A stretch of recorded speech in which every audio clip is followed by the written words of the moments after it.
Prehab is a way of injury prevention for athletes that say volleyball players, they're going to have a high rate of ankle injuries and possibly shin splints from the way their activity is. So I would take the volleyball team to the beach. We had a gorgeous beach on the lake, and just anyway, I'd put them in deep sand, and I would do 2 weeks of conditioning with them in deep sand, to barefoot deep sand. We saw over the years, we saw ankle injuries, shin splints, even knee injuries decrease by like 80%. They were almost non-existent. I mean, it had to be a really rough, landing or collision or, something really, really crazy, but we just didn't have it. My football team, the teachers were like, why are all the boys tapping their toes in class? And I was like, oh, I told them to do that. I would have them doing stuff like while they were sitting at the desk, doing toe raises to build up the anterior tibialis to prevent them from getting shin splints. So I'd for the have them girls do. in beach volleyball, like I think I kind of know why the barefoot in sand, but like, can you, I guess, walk through why barefoot in sand to prevent shin splints and those injuries? So, yeah, it's just like if you're barefooted and running fairways, like golf, a lot of track, a lot of runners will run barefoot in like grass. Hmm. So when the foot is stationary and it's confined in a shoe, not every supporting tendon and ligament is working. Hmm. So basically anatomically everything is breaking down. And, and it always starts in the feet when you're looking at, the kinesthetic chain.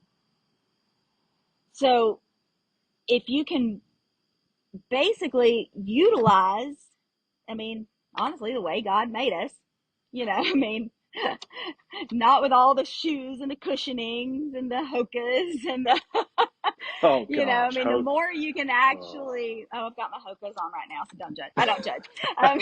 I'm not judging at all. But the more you can actually use the body the way it was naturally developed to use, then the more your injury risk decreases, Hmm. and it decreases on the front end. So the ankle is able to flex and extend and rotate. We're so worried about keeping our ankle straight and Yes. not rolling side to side. Well, that rolling side to side motion actually strengthens everything that keeps it from rolling side to side.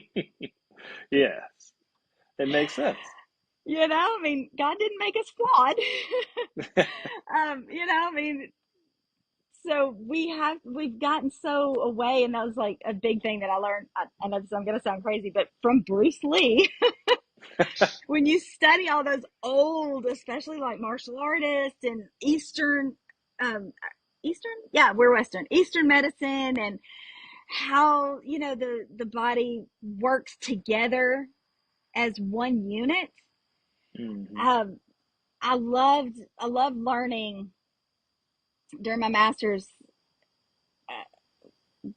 We were able to really break down a lot of kinesiology and human movement science and look at how the body moves and how it's linked, and that knee pain 90% of the time isn't localized in the knee. It's from the foot or it's from the spine.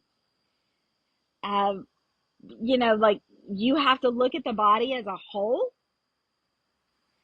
Yeah. to understand why a certain part of it is hurting. Hmm. That makes sense. So if your hips are, say, say if your spine is, not completely in alignment and your hips are a little bit adjusted one way or another, then you're going to feel it in your knees and you're going to feel it in your ankles. before you feel it in your hips and in your back. Hmm. So, because it's like sending that, or the foundation isn't supporting what's necessary for up top, and so does it like work from the bottom up? It can go both ways. It can go both Okay. ways. You gotta look at your spine and your hips, but a lot of knee problems can actually be, you know, from the feet, especially Hmm. runners, people that run a lot. If their shoes are not fitted specifically for, if they're pronating or supinating, or, it can actually cause a lot of knee pain, can cause a lot of hip pain. Yeah. So it's you you just have to treat the body as a whole entity, and use it like it's a whole entity. That's why Hmm. functional fitness became such a trend. It is. That's Because so funny. Like, sitting imagine using sitting the on the body. oh yeah, sitting on the selectorized machine doing a chest press doesn't help you get the dishes out of the dishwasher and put them up into the cabinet. Hmm. I love it. And so, going back to the high school training, what was some of the strength and conditioning stuff you were able to help them with to, from what you knew, like reduce those injury potentials? Like when uh, in the weight room specifically.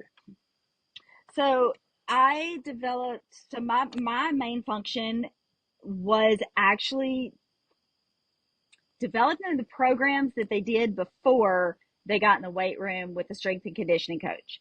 So again, those prehab programs. So like for pitchers, Hmm. baseball players, I had a whole shoulder thing that they did, shoulder, upper body, uh, utilizing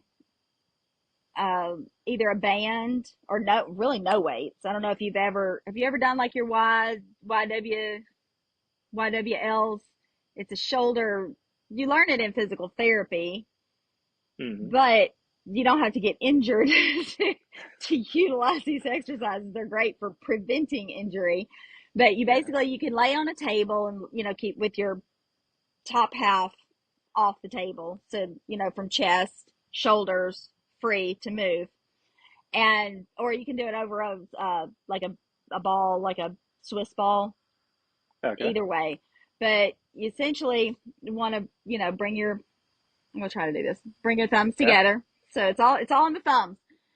Arms straight. And so if you're laying there, your hands are down to the ground.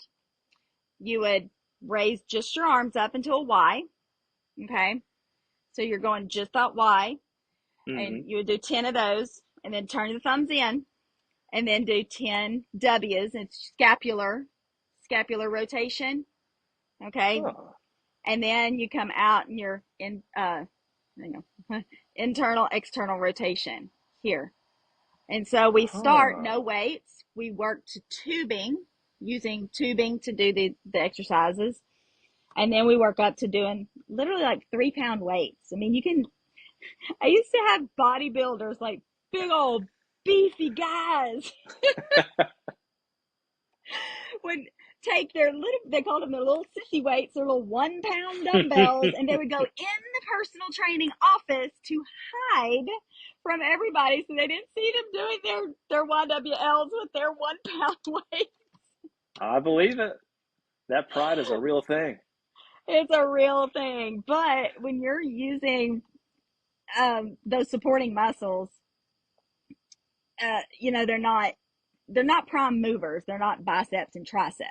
They're the ones Hmm. that are supporting your biceps and the triceps.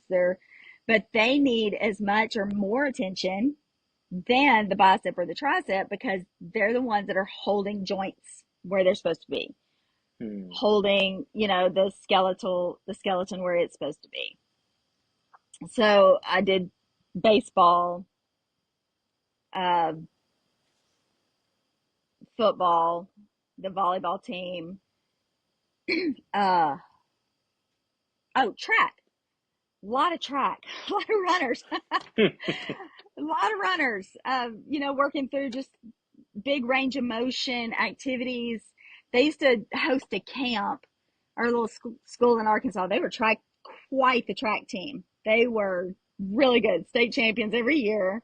Our coaches were phenomenal, but they would, I mean, phenomenal coaches, but they would still have me come out to their training camp that everybody would come to and do, you know, this is Prehab. This is what you need to do to keep from getting shin splints, keep from getting stress fractures, keep from getting overuse injuries.